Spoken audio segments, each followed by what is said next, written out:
Hello, my friends, and welcome back to my channel. It is Wednesday, and you know what that means. It is weekly meeting topic and weekly weigh-in. I'm not happy. I really thought I had a great week, and I did have a good week. You know what? I'm going to change that attitude. I did have a great week, but the scale did not reflect that. I am up 0.8. So, was I perfect? No, but I also wasn't gain. I don't feel I should have had a gain, but I did. And guess what? I can't change it. All I can do is do better this week. So this is maintenance, the up and the down, the up and the down. Sadly, right now, I don't want to be in maintenance. I want to lose a few pounds. I am still playing with the same 8 pounds that puts me in my happy place. I have been playing with this 8 pounds probably since February, March. I go up, I go down, I go up, I go down. So maybe it's me. Maybe I'm not taking this seriously. Maybe I'm happy where I am and I just don't realize that yet, which we all know that weight loss is a mental game. It's funny. When I have any types of gains, I gain them in my chest. I put a blouse on the other day. It was too tight in the chest. Fit everywhere else. Fit everywhere else. But the buttons were a little bit bulgy, and that's the first place I gain. It's the last place I lose, and it's the first place I gain. So that's a really good judge for me. Like, it's not good for me to judge with pants and things like that. The blouse. So that is why I'm not happy with the gain. Now, maybe this is where my body wants me to be also. I don't know. I'm not fighting it, but I'm also not letting it go. So I seriously thought about switching from the purple back to the blue again. And that is the beauty. You know, we have choices. But honestly, with the WW changes coming up in just a few short weeks, I don't know if I want to switch or not. I was thinking I'm just going to ride purple out until the change comes. I think it's November 11th that they're rolling out the new plan. I'm not sure. They do this every 2 years without fail. They change something, and they do it for several reasons. They do it to keep up with the science of weight loss because it is a science. They do it to keep things fresh for not only new members, but also for people who have been around the block a few times. And I understand that. So I am anxious to see what the new plans hold. I've done a little bit of reading online, but you know, it's all speculation at this point.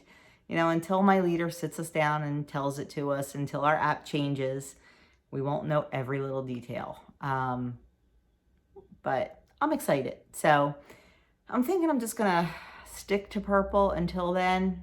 We'll see.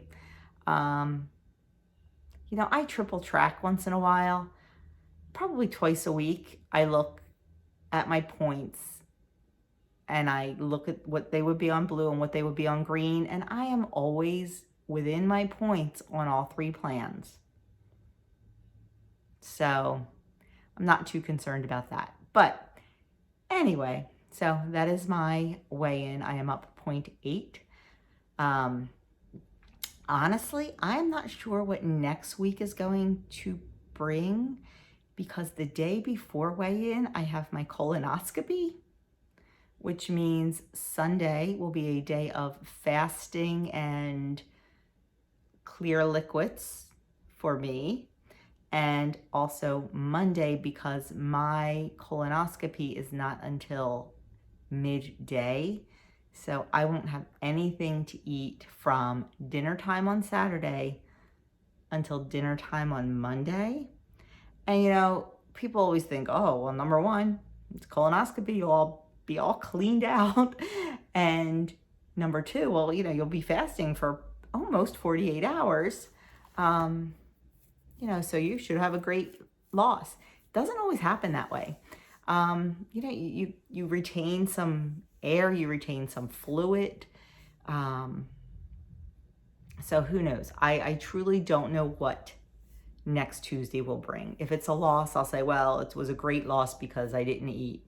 If it's a gain, I'll say, oh, well, it was a gain because of my procedure. So it's very possible I may just say and not weigh in next week. I don't know. I have to wait and see how I feel and see what happens. So anyway, that's that little TMI there. Let's get on to the topic because I've talked about for 5 minutes already about my weigh-in. So they're starting, you know, Weight Watchers has been like doing these themes each month. And this month's theme is what happens in your body when you eat and drink. So this week they said they're starting off slow. Get to know your eating patterns is the weekly technique. I gotta be 100% honest with you. I'm not gonna do it. It's too much journaling. I'm not a journaler. So yeah, do as I say, not as I do. It says, try this. Pick 3 days this week when you'll take notes on how and what you eat and how it impacts you using the steps below. I may print this out and put it somewhere in the kitchen. I probably won't write it out, but I will look at it and refer to it when I eat. So that'll be the way that I use it.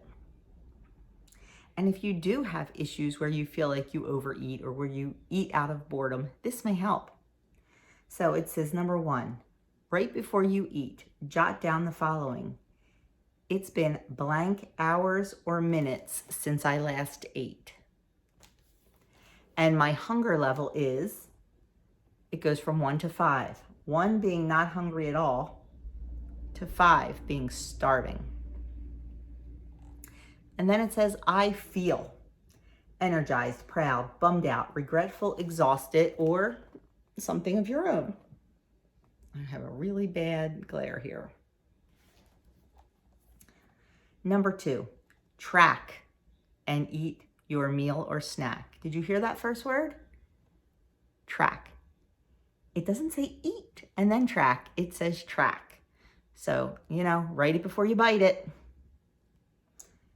Number 3, after you eat, wait 30 minutes. Using the same journal, document, or app as you did in step 1, fill in the blanks below. The amount I ate was what I had planned, less than I had planned, or more than I had planned.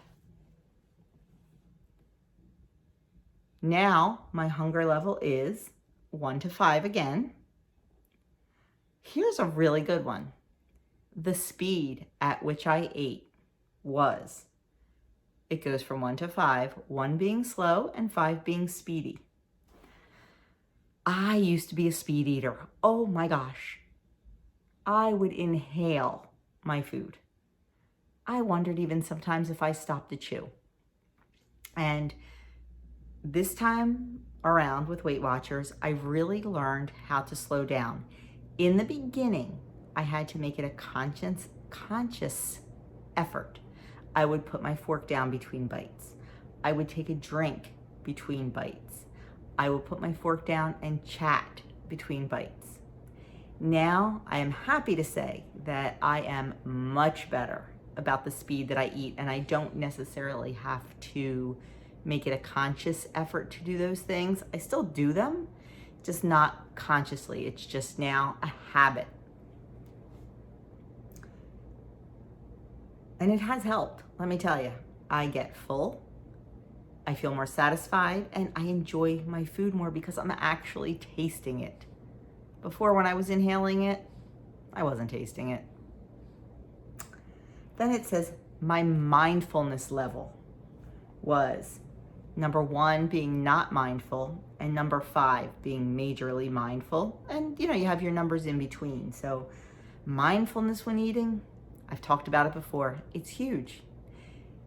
You know, some days, honestly, and I still do this and I don't like when I do it, but I am so busy with the babies.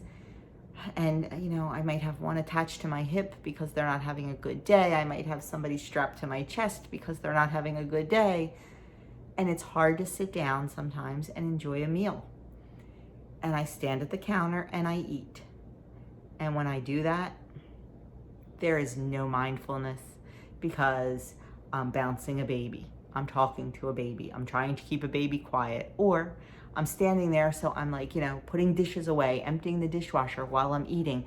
And next thing I know, I look down and my plate is empty and I don't remember eating. And when you don't remember eating, when you don't make that mind to mouth connection, you tend to not be physically satisfied. That is why it is so important to be mindful and to set the scene when you're eating. I'm not saying you have to get out your best china for a grilled cheese sandwich, but I really try to be mindful and, put my food on my dishes and, get out a napkin or a placemat or something. It makes me slow down. It makes me mindful. My food looks good. I enjoy it. My brain registers that I am eating it. So definitely try to be mindful because it really does help. And then it says it's blank and you fill it in with unlikely, likely, or not sure that I'll eat something before my next planned meal or snack. In other words, you're just going to eat randomly. How likely is it that you are just going to eat for the pure sake of eating? If you are hungry, you eat. But stop and think about that. Are you hungry or is it head hunger? Because it could be head hunger. We can really survive on a whole lot less food than we think we can. Our portions are ridiculous in this day and age in this country. And we are so conditioned that we have to have that full plate and that huge portion of things that unless we have that, we think we're hungry. Definitely use your app when it comes to portions. Now, I'm not perfect with that, especially when it comes to proteins. Like, it says a 3-ounce piece of chicken. I'm having a 5-ounce piece of chicken, and I know I am, for dinner. Now, I may have 3 ounces at lunch, like if I'm making a chicken wrap or chicken sandwich or something. But at dinner, I'm more than likely having 5-6 ounces of protein because I can and because I need it. And especially your carbs, your simple carbs. If you look on the app, I think it says either 2 or 3 ounces for potatoes.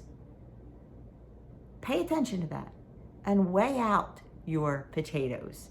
Now, when I have a baked potato, I scoop it all out, put it on my plate and weigh it because I don't eat the skin, so I'm not counting the skin.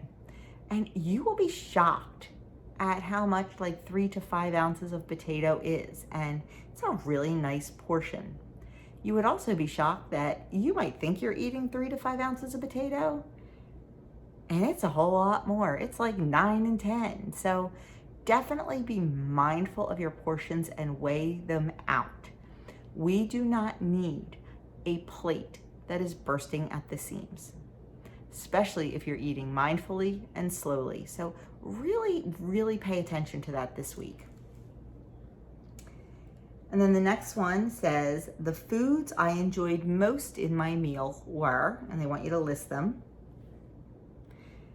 Because if you're not enjoying it, you're not going to be satisfied, and you're going to be back in that kitchen or back in that pantry before you know it. Just because something is 0 points, my family's going to have spaghetti tonight, but I'm going to have spaghetti squash. That's fine if you enjoy it. But if you're eating it just because it's 0 points and you're not enjoying it, guess what? You're not satisfied. I would rather have 1 cup or maybe even a cup and a half. Maybe I want to spend 9 points instead of 6. Maybe I have the points to spend. But I want to spend that on real pasta that I know is going to make me happy, is going to satisfy me, and is going to fulfill that eating desire. If I eat spaghetti squash as spaghetti, it's not going to do it. Now, I like spaghetti squash. I like it as a side dish. I like it as squash. It's not spaghetti. Doesn't work for me. If it works for you, I think that's wonderful, but it doesn't work for me. And I'm not going to eat that for the rest of my life. Nope. I like pasta. So really think about what you're eating and the substitutions you are making before you make them. Because if it is not satisfying you and if it is not keeping you satiated, it's not gonna work. And then it says, I feel energized, proud, bummed out, regretful, exhausted, or your choice, however you feel. You should look at that because, like, I know when I eat something that I really shouldn't have right then, I might feel regretful. And you know what? Looking at that and writing that down makes it hit home for me. So it's not a bad idea. And I might feel bummed out because I did not stop eating. You know, a rule of mine is when you're out of points, you stop eating points. There's enough 0-point food that if you are truly hungry, let me repeat that. If you are truly hungry, there is 0-point food on every plan that you can eat to satisfy that hunger. Now, if you're not really hungry and you just want to eat and you just want a sweet and you just want a snack, those 0-point foods probably will not help unless it's a fruit, because that is sweet. So stop and think if you're really hungry. And do you want to eat more points when you are out of points? Look at it that way. You know, so this is what works for me. It may not work for you, but I'm just sharing my experiences to maybe give you ideas that you haven't thought about before. And then it says, repeat this every time you eat throughout the day. So really, they really want you to be conscious and really think about the food that we're eating and when we're eating it and why we're eating it. Because honestly, we all do it. We all eat mindlessly sometime. I do. I know I do. And I do things to help me not do that, but I'm not perfect. What I was doing for the longest time, grapes are a huge, huge thing for me. And yes, I know, grapes did not make me fat. I know that. I know it was the ice cream. But still, too many is not a good thing. But I was always coming home, washing my grapes, and taking them off the stems and putting them in a bin in the fridge. And I would just go in and grab a handful. And a handful. And a handful. And I see you, Kim Bedgood. You're shaking your head yes. Because Kim Bedgood and I were grape sisters. Well, now I've stopped doing that. I wash them all, but I keep them in the original container. And usually the grapes I buy, because I buy organic grapes, they come in a clamshell, like with a little clippy lid. I keep them in there. So now when I open the refrigerator, I have to take them out, I have to open the lid, and I have to pick them off the stems. I know this sounds crazy. It keeps me from eating a lot of them because I will pick them off the stems, I will measure them out, and I will close up the clamshell and put it back in the fridge. Whereas if they were free grabbing and free ranging, yeah, 2 pounds of grapes would last 2 days. It's amazing how when I have to work a little bit for it.